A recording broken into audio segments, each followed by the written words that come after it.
Hello, my name is Robert Grossman, and I'm the founder of Black Diamond Leadership. I'd like to welcome you to this live presentation on an introduction to psychological safety. Today's webinar will last about a half an hour, and I invite you to ask questions during the webinar, and I will do my best to address them in line or towards the end. I also am aware that several of you asked a very similar question when you registered, which was how do we bring psychological safety to our leadership team? And it is my intention that by the end of this webinar, you'll have a greater understanding and tools and resources that you can take to your leadership team to talk about the benefits of psychological safety. I'm also available to come in and speak to your leadership team about psychological safety. And if you happen to be part of an association that would benefit from a presentation on this topic, please reach out to me. We're happy to talk to you about that as well. Some of you are watching this presentation live on YouTube, and being that it's live, we have a couple problems. There we go. Some of you are watching this presentation live on YouTube, and if you are, I'd like to request that you subscribe to my channel and like this video. Also, I'd be thrilled if you shared this video with your community as well. So let's talk a little bit about who Black Diamond Leadership is and what we do. So we develop leaders and teams to be more engaged, productive, and happy so everyone wins. Our primary purpose is to improve psychological safety, thereby helping companies to avoid costly mistakes and improve learning and innovation. See, leaders and members of a team must have a really strong foundation in emotional intelligence, or I also call personal leadership and resilience.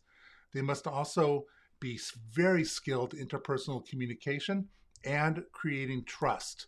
And these three areas lead us towards psychological safety.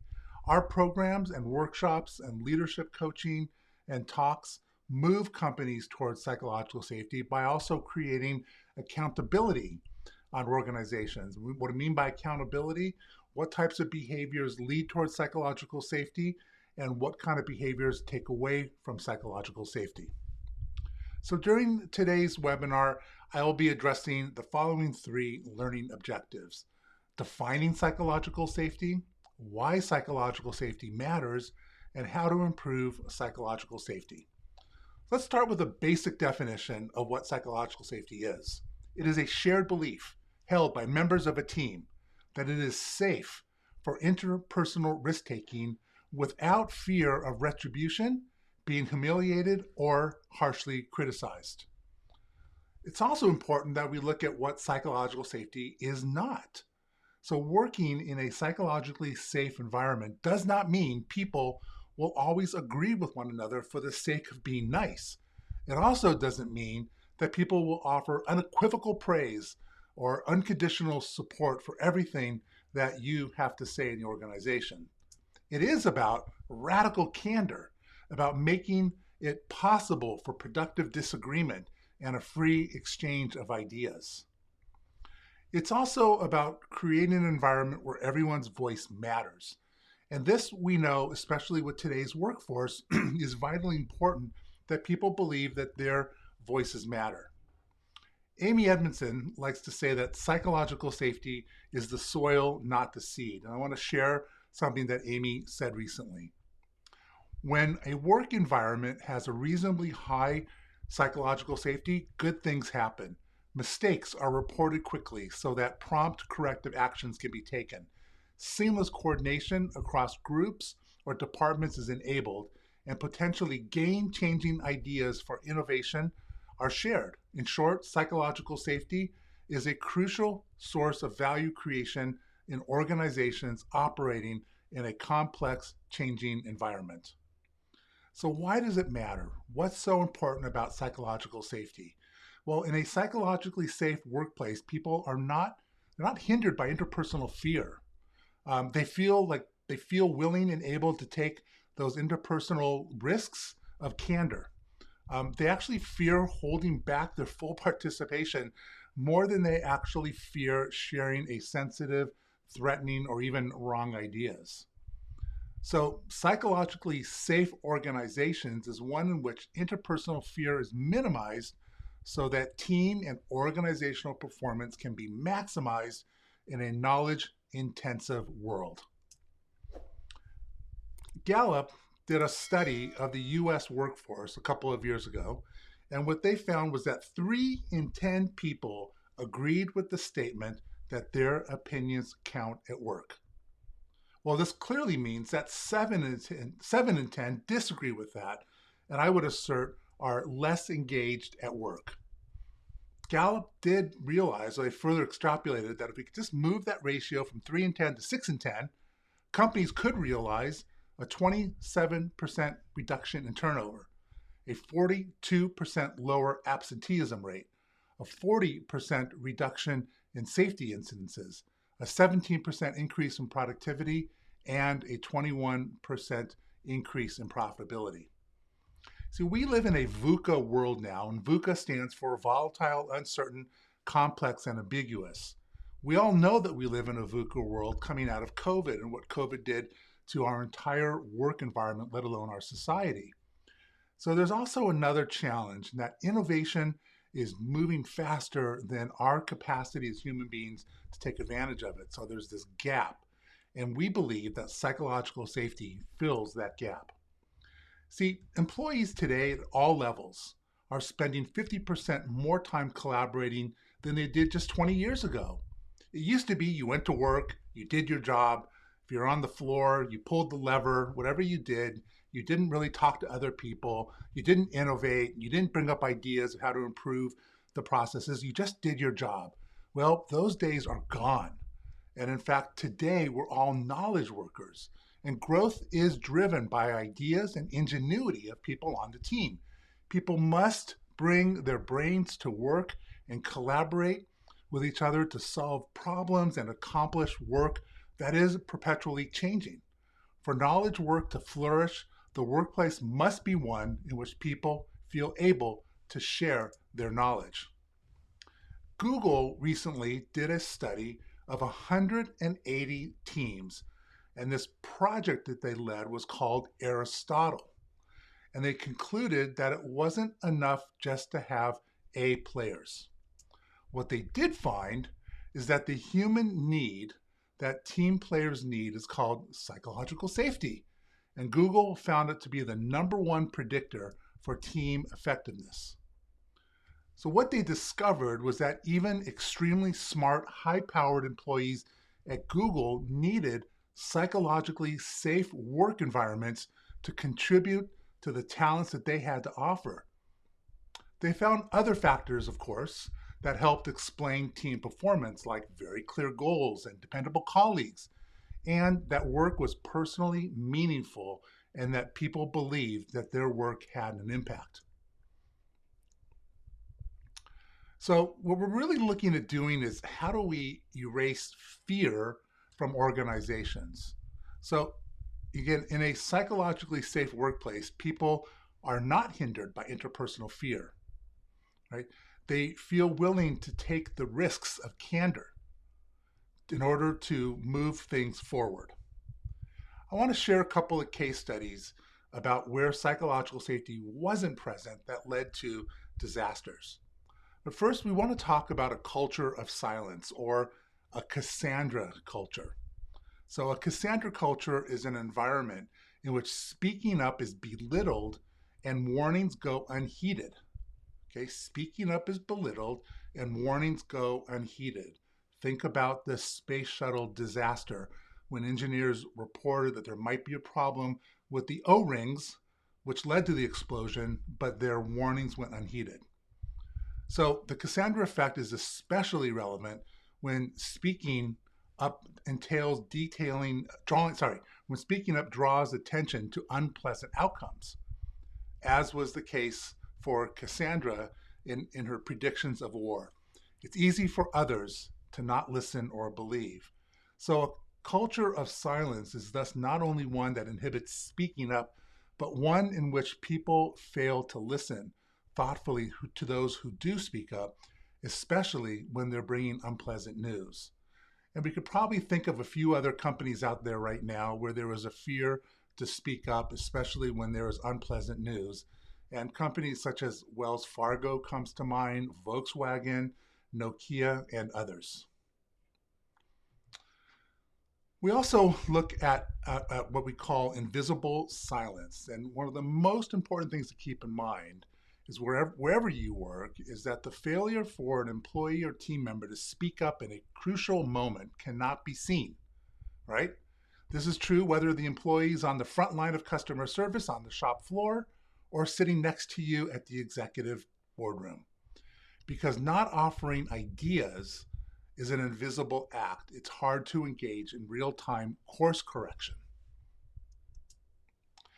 And psychological safety is not about personality or personality differences, but rather it is a feature of the workplace that leaders can and must help create. We know that fear consumes creativity. Research in neuroscience shows that fear consumes psychological resources, diverting them from the parts of the brain that manage working memory and processing new information. This impairs analytic thinking, creative insight, and problem solving. So we want to look at workplace silence about what was not said.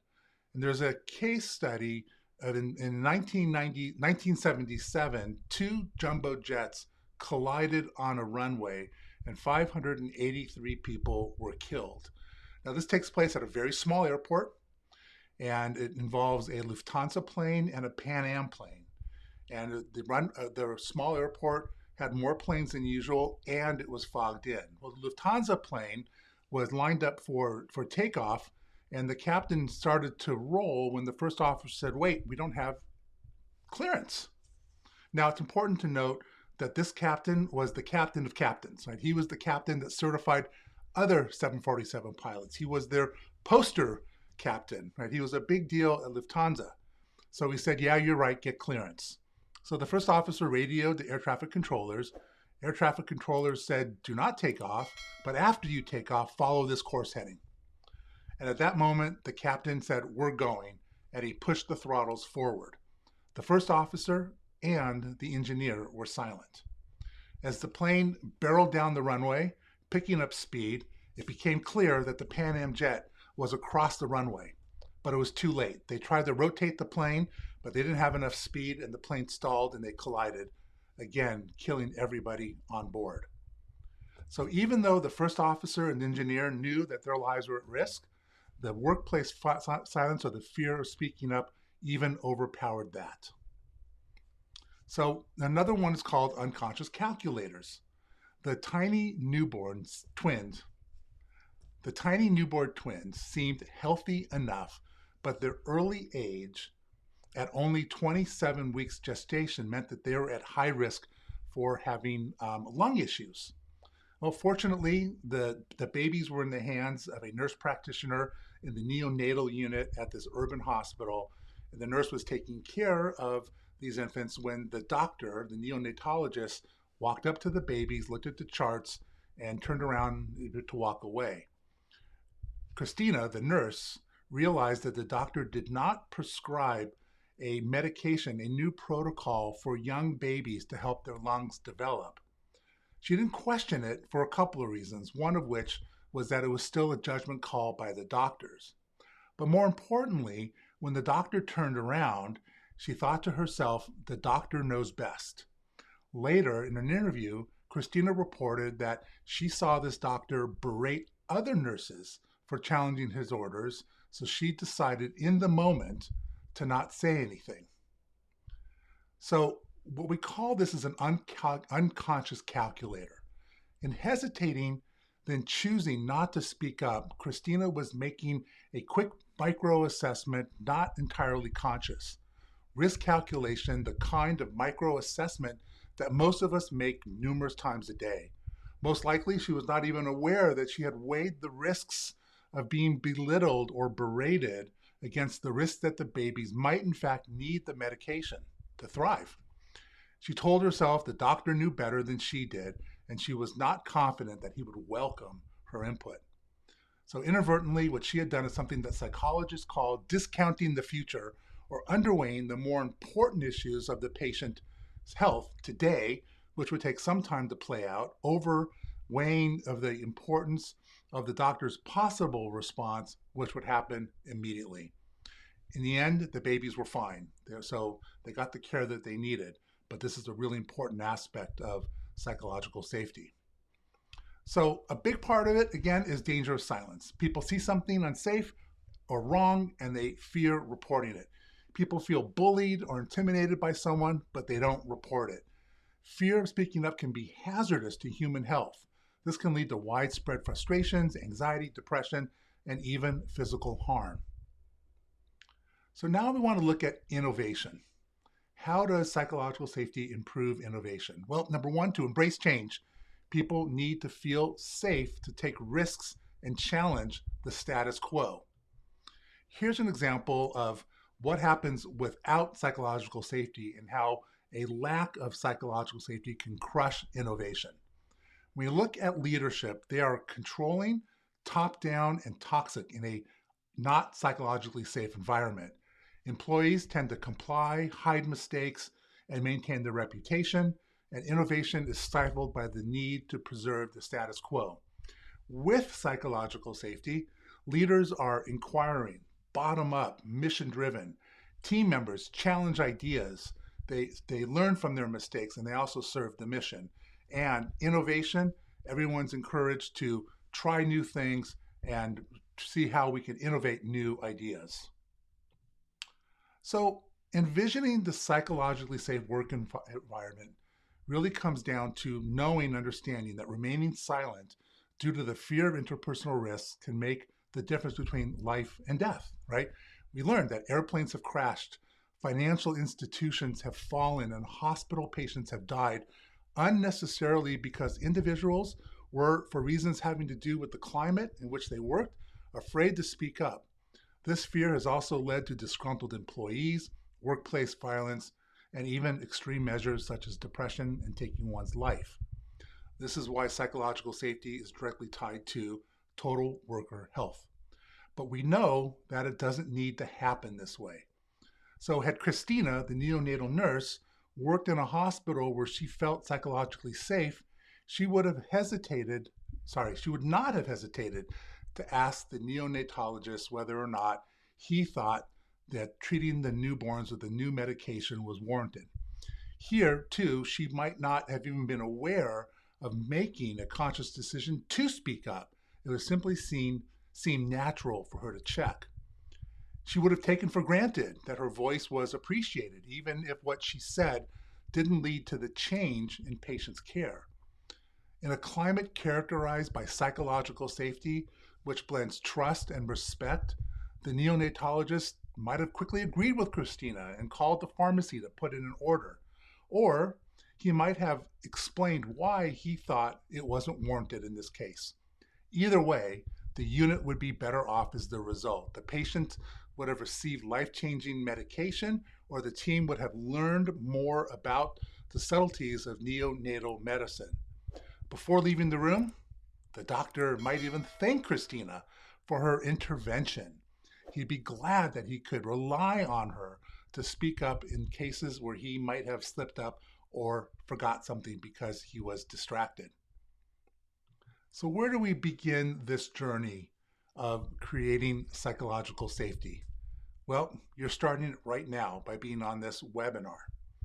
But there are 4 components to the road to psychological safety. And we're going to learn about these components kind of in reverse order. So,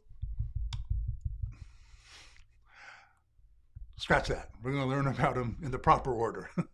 So, the road to psychological safety begins with personal leadership and resilience. People must be able to manage their emotions, especially their distressing emotions when under pressure. And the resilience is that when they do have an emotional response and they're off their A game, they can get back on their A game right away. When leaders and team members have a high level of emotional intelligence, they can engage in effective communications with each other. Right? Their listening goes up, their speaking goes up. They check in with the other person to ensure that their message was sent properly. They don't get thrown off when they hear something that might be upsetting to them. Instead, they ask for clarification. Once you develop your interpersonal communication, then we can start really looking at interpersonal trust, how to have more trusting relationships through integrity and being your word and everything that goes along with trust. And finally, when you have that kind of trust, now we can explore accountability in which team members are able to tell other team members when they witness behavior that is not psychologically safe or doesn't serve the mission, that they can speak up in a helpful way, right? The other side of it is below the line behavior. So positive behavior above the line serves the company's mission, below the line takes away from it. That's in this situation too. In a psychologically safe environment, team members can speak to each other about how to improve psychological safety. So psychological safety on the field, how does this really show up? I want to share a quick case study.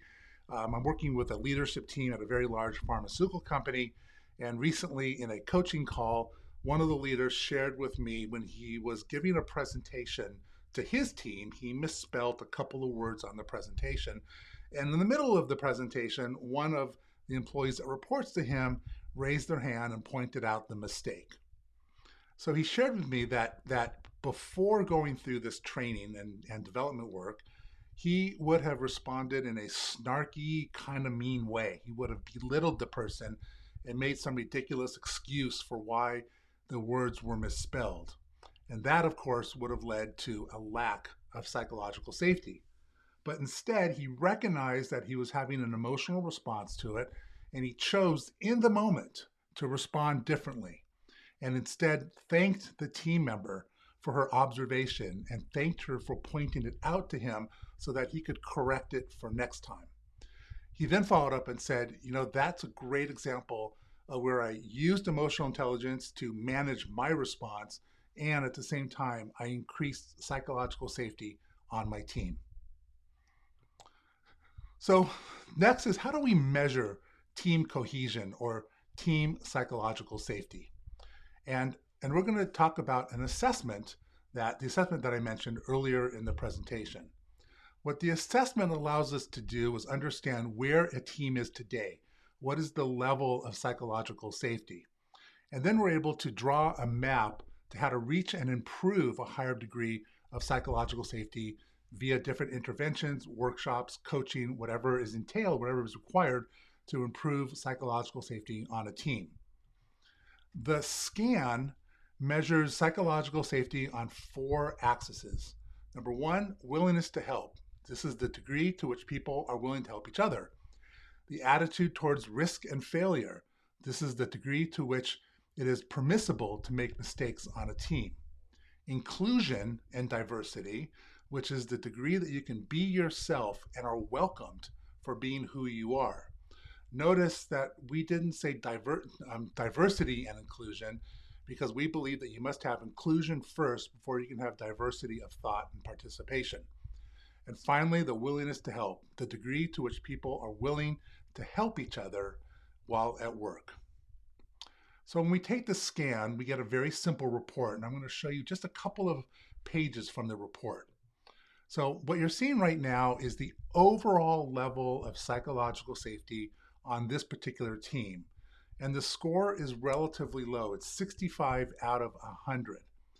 What you're seeing on this report right now are 2 different colored boxes. One's gray and one's orange. The gray represents the very first, or the baseline assessment that we gave this team, and the orange represents the new level of psychological safety after a couple of months of intervention work and workshops and coaching. But you can still see, and you can see in the middle that there's a dotted line, and there's a dotted line that's grayed out. That was the original median, and now there's the new median. So we did move it up a little bit. There are still some people that are lower on the scale, and then we see the orange box got a little bit smaller, which means the standard deviation also decreased. Here's an example of attitude towards risk and failure. And here we made a big improvement in the median, like the line moved up really far, but we still have people that are a little lower on it and people that are at the very top of the scale. So there's still more work to do on this team. But you can see how improvement was made by working on things like emotional intelligence and communication. Open conversation, we saw a big improvement.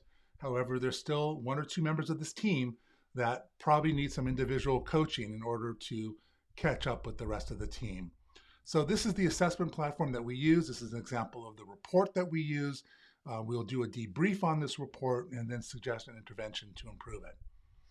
People always want to ask me, well, what is the typical process? Well, the first one is first we have to get stakeholder alignment. And then we give a base level assessment, and then we do an intervention. And at some point, we give another assessment to see if we're moving in the right direction. If we're not, we adjust what we're doing. We continue with the intervention, and we assess again. And this process can take anywhere from 6 months to a year, depending on the team and the willingness of the organization or the team leader to invest in this. So there are some practices that you can start right now to improve psychological safety. And number one is improve your own emotional intelligence. Here's the thing. So when something happens, a communication or an event happens, and we respond emotionally, we're not really seeing things as clearly as they might need to be seen because we are in an emotional state in that moment. So emotional intelligence is really just the process of recognizing that and engaging our rational brain. So when you're in an emotional response, the skill is to recognize it and pause, hit the pause button, stop that response. I call that the response chain.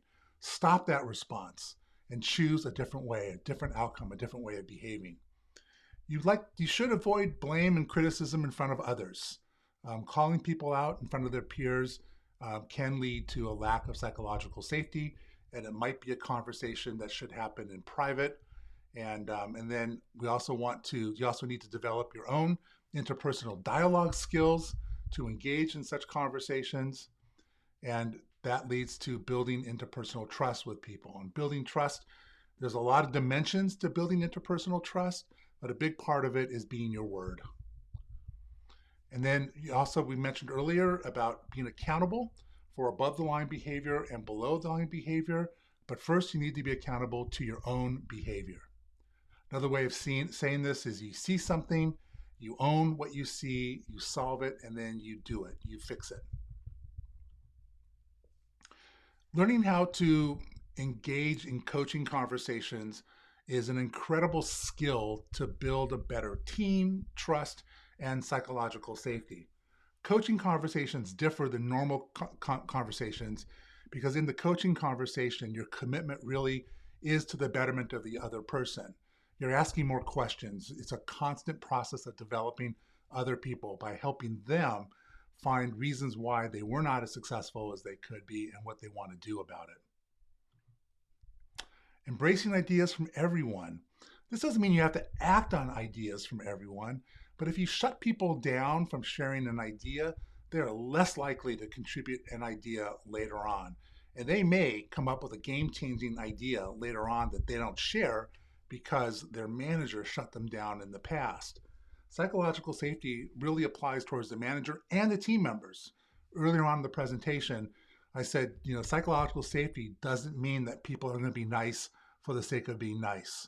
So as somebody who contributes the idea or the thought, I need to be willing to be told that that idea is not relevant right now, or we can talk about it later without getting upset. To become a learning organization, to learn from mistakes rather than criticize for mistakes, we want people to report mistakes as soon as possible. If we know about the mistakes, then we can take corrective action quickly and promptly, and then we can learn from those mistakes. Right? Amy Edmondson, when she was studying high-performance teams at hospitals, she came up with the premise that low-performing teams would have a much higher rate of mistakes and errors than high-performing teams. But as she studied this, she was shocked to learn that it was the opposite. The low-performing teams had a very low rate of reported mistakes and accidents, where the high-performing team had a lot more. She was shocked by this, but then she realized what was going on. The low-performing team was afraid to report their mistakes, so they swept them under the carpet. They hid them. They didn't let people know about it, and in many situations, bad things happened. The high-performing team felt safe to share their mistakes. They felt safe to report mistakes quickly. so they could brainstorm and come up with quick actions to fix what was going on. Express gratitude and recognition with people on your team. This doesn't mean that you need to shower people every single day with praises, but when you express gratitude with people, it builds. They'll express gratitude with other people. Gratitude's a very, very powerful motivator, and so is recognition. Definitely want to avoid gossip in the office place. Right? Gossip leads nowhere good. It leaves people feeling like they're being talked about behind their back. People are more afraid. It is one of the most toxic things that happens in organizations. And there is no room for ego. You need to check your ego at the door in order to create a psychologically safe environment. Now, there are three basic strategies that I'm going to share with you right now. And strategy one is to focus on learning, not on the results. Focus on learning, not on the results. And the quote on the screen, for those of you who might not have video playing, is that when you make a mistake, there are only two things that you should ever do about it. Number one, let me back up again. When making a mistake, there are three things that you should do about it. Number one, admit it. Number two, learn from it. And number three, don't repeat it. C.S. Lewis said that humility is not thinking less of yourself, it's thinking of yourself less. And this is strategy number two, acknowledge your own fallibility. And strategy number three is model curiosity and ask a lot of questions. Lou Holtz said, I've never learned anything talking. I've only learned things from asking questions. I do have a thank you offer for those people who are on the webinar today and registered for the webinar, even if you didn't make the webinar. And the complimentary gift is a free psychological safety scan and debrief for your team. Now, there's a couple of requirements to redeem the free scan. Number one, you must have attended this webinar live or registered for it. Number two, you must have a team between 5 and 25 members. Number three, have the authority or the ability to recommend psychological safety or interventions for your team. Number four, agree to the confidentiality of the scan results. This is important. Okay? It's in my contract that if you hire me to come in and do a scan, I will not show you the results of the scan. There are two different reports, one's for me, one's for you. Right? And so in order to maintain confidentiality and psychological safety, it's imperative that the people who are taking the scan know that their identity will be protected. And finally, I'd like you to schedule the scan by June 30th. So if you're interested in the scan, just send me an email, robert@blackdiamondleadership.com. If you've attended the webinar live or registered for it, you will get an email with the same offer shortly after the webinar, and we'll just set it up. The scan itself takes about 3 minutes, and then the debrief could take anywhere from 20 minutes to an hour, but we'll probably limit the debrief to about 30 minutes. All right, any questions out there? Questions. I see some questions right away.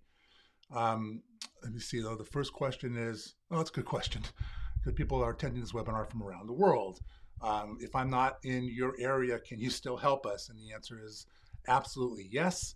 The one thing that COVID has done is taught us how to lead workshops and programs over the web. So no matter where you are, we can absolutely help you. Okay. Have people been hurt by psychological safety? That's a great question. Not to my knowledge. I think that some people didn't like psychological safety because they couldn't handle the candor. And in those situations, if they were a really valuable team member, then typically I would coach them one-to-one to help them through that process. If they're not a valuable team member, then it's up to the team leader to do whatever they need to do. Understand your intervention time frame. What are some things that you do? Great question. Thank you. We always begin with emotional intelligence. It's the first step. We develop the leaders and the team members level of EI so that they can respond to those distressing events in a more positive manner. And that's anywhere from 1 to 3 or 4 workshops, depending on how deep you want to get with emotional intelligence. Then we spend time talking about communication, how to have conversations, the whole concept of sending a message and then how it's encoded and it has to be decoded, and that the person receiving the message might hear something completely different than what you intended to say. So there is a process to make sure that doesn't happen. And we also look at perceptions, and all this happens because we all have different ways of seeing the world. We have different colored lenses or glasses on, and based on our backgrounds, our heritage, a whole bunch of different things, we see the world differently than each other. So we need to even amp up the communication more. Next up would be working on interpersonal trust, and that's a very intensive, wonderful process where team members really do grow to trust each other, and it's all based in the conversation process. So it builds on the interpersonal communication process. All right, that's it for the questions. We're going to close out this webinar. Again, if you have any questions for me, by all means, reach out to me. My email again is robert@blackdiamondleadership.com. My phone number is on the screen. If you are watching this live or registered, you'll get my contact information in an email. If you're watching it on YouTube, there's an area where you can get my information pretty easily, but I'm easily found on the internet. Again, if you are watching this on YouTube, I would greatly appreciate you hitting subscribe. And if you like this video, please hit the like button as well. Thank you all very much for being here today. I appreciate your participation.